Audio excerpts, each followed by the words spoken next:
You ask an AI how to fix your computer and it writes you a beautiful 10-step plan. Then you realize you are the one doing all 10 steps. That is the difference between a chatbot and an AI agent. A chatbot gives you answers, an agent actually does the task. You say what you want and it goes off and gets it done. So how does an AI agent work? 3 things. 1. It has tools. It can open files, search the web, and run programs on a computer. A chatbot has a mouth. An agent has hands. 2. It works in a loop.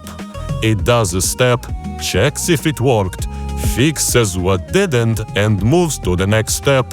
Until the job is done, of course, nobody is standing over it saying, now do step 4. It checks its own work.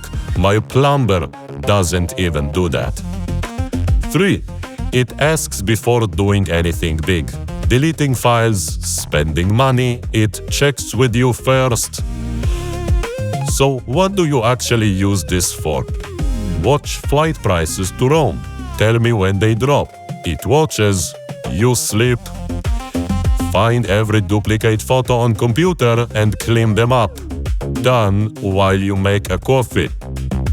One warning, guys, an agent is confident even when it's wrong, so you check its work like any new employee. Except this employee works at 3 a.m., never complains, and doesn't eat your lunch from the fridge. So really, a chatbot is an advisor. An agent is a worker. You stop asking the AI what to do and start telling it what you want done.